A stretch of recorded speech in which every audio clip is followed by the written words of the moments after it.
Despite the protest, the Labour-led Thames Down Authority set a rate of £336, £58 above the government-recommended level. A new opinion poll puts Labour 18.5% ahead of the Conservatives. It's the biggest lead since September 1971. The Gallup survey in today's Daily Telegraph puts the party at 49.5%, the Conservatives at 31%, and the Liberal Democrats at 7%.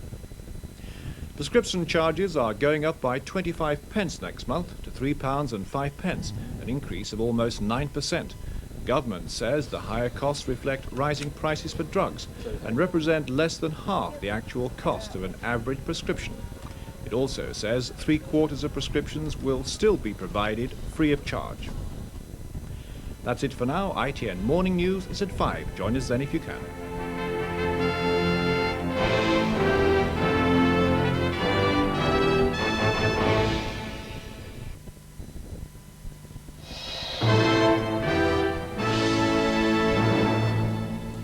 The government has ordered an urgent investigation after a report said children may contract leukemia from fathers who've worked at the Sellafield nuclear plant.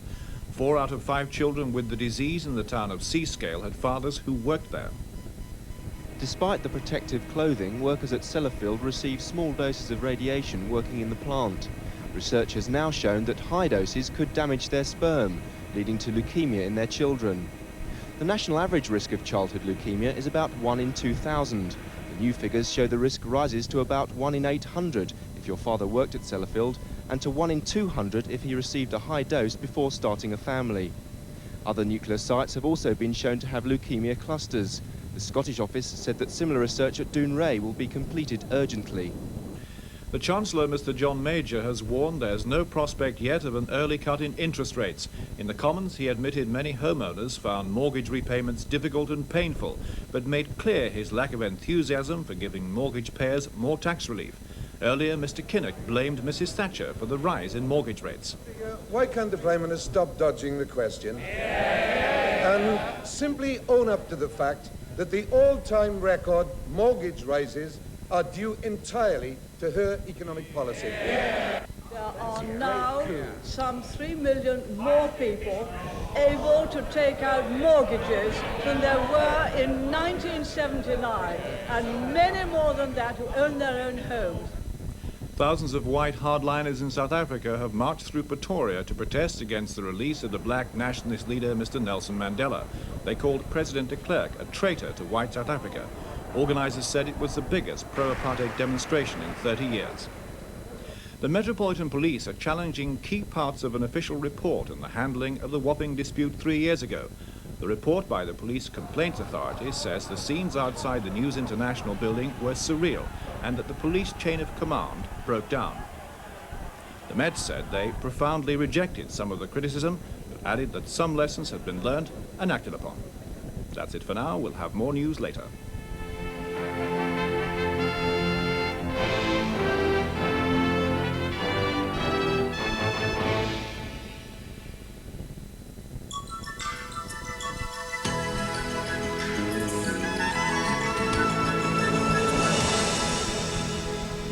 This is Thames Television, where we continue the bestseller, Hollywood Wives.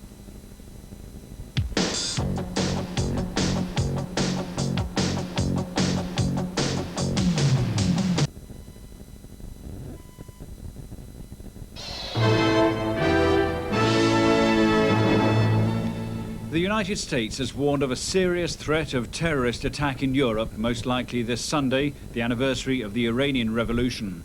It's thought the target would be American military aircraft. Britain has taken note of the warning. That threat continues, and the United States government is deeply concerned that terrorists may now be planning an operation against U.S. interests in Western Europe, which may be timed for on or about February 11th.